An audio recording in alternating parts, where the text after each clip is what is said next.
Gengar is the true ace of Pokemon journeys. Ash's Lucario may get all the hype, but its character growth pales in comparison to that of Gengar's emotional roller coaster. Throughout the saga, we've seen the Shadow Pokemon grow from a dejected prankster into a lovable oaf. It's quickly becoming one of my favorite of Ash's Pokemon, so I wanted to spend today's class explaining why I love the character, outlining everything that makes it special. This video is brought to you by Ren. Ren helps you reduce your carbon emissions. It both calculates your carbon footprint and offsets it by funding carbon reduction projects. Projects involve planting trees, protecting the rainforest, and so much more. What's awesome is that every project you support will send you updates. This means you can see exactly how your contribution is helping make a better world. My favorite project of theirs is biochar in California, as the wildfires in my home state are getting worse by the year. I hope to live in California the rest of my life, so the project's dead wood removal is going to be vital to ensuring a safer future. The only way we're going to save the world from turning to ash is by working together, so click the first link in the description to sign up for Ren. The first 100 people who sign up using the link in the description will get 10 extra trees planted in their name. And now on to Gengar.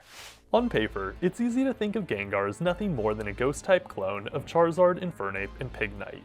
Like its fire-type predecessors, it was abandoned for losing too many battles and driven mad by a desire to one day reunite with its owner. What first made Gengar unique is how it responded to its trauma. Rather than wallow in self-pity, it lashed out at humanity and set out to make others feel just as much pain as it had felt itself.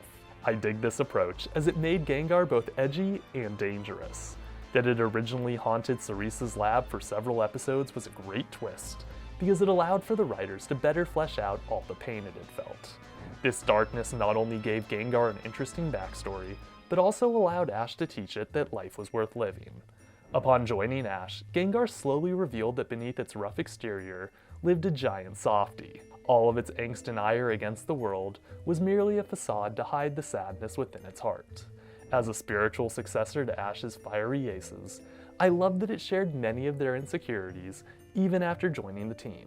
I always enjoy seeing this side of Gengar, as it exposes a vulnerability that we never got close to seeing with Haunter. On the subject of Haunter, I know that many are still upset that Gengar didn't evolve from it. Although I initially wanted the two ghosts to be connected, I'm not bothered that they're separate characters. Since Gengar's debut, it's proven itself to be completely different. While Haunter was irreverent and unreliable, Gengar is a tragic underdog. Unless the writers drastically changed Haunter's personality, there's no way it would have bonded so fittingly with Ash's fire types in the training arc. Having Gengar forge a familial bond with the Fire Nation is probably one of the best things to happen in Journeys. After knowing all the rejection that Gengar faced in its life, it was honestly touching to see it finally find its Ohana.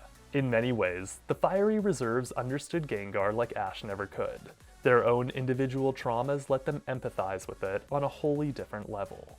Because of their influence, Gengar forgot Ice Punch and learned Will-O-Wisp. To me, this signified the thawing of what was left of Gengar's insecurities. Seeing Infernape and the others embrace Gengar is all that I ever hoped for in terms of reserves mentoring the new guys. Beyond everything I've already said, what makes me like Gengar more than Lucario is that nothing in Gengar's life came easy. It wasn't born for greatness, but was rather forced to work for every little scrap that came its way. The best example of this can be found in how it reached its ultimate form. While Lucario hardly struggled to activate its Mega Evolution, Gengar had to go Plus Ultra in order to achieve its dream of Gigantamaxing. I still think Lucario is awesome, but like Greninja, I expect it to win because it's supposed to. With Gengar, on the other hand, every fight is like watching Rocky take on Apollo Creed. Whether it's Marnie's Grimmsnarl, Paul's Metagross, or Steven's Aggron, Gengar is always doing its best to come from behind and earn the victory that no one thought it would achieve. Knowing that Gengar went from zero to hero makes each of its battles all the more impactful. One of the things I love about watching Gengar battle is that its style is entirely unique from anything we've ever seen on Ash's team. As Ash's first official ghost, it's the only Pokemon in his arsenal that can turn invisible and become intangible. Additionally, its ability to Gigantamax gives it a power that's currently only shared by Pikachu. On top of all that, of its 7 known moves, only 2 are shared by Ash's other Pokemon. The rest, Will-O-Wisp, Dazzling Gleam, Nightshade, Shadow Ball, and Psychic, are entirely unique to its moveset when not counting Miney.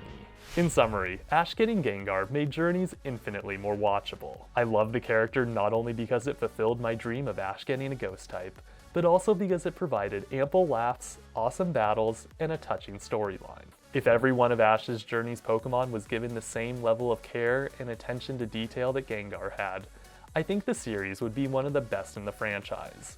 I'm not trying to Nightshade Lucario or Ash's other Pokemon, but Gengar has truly earned its place in a league of its own.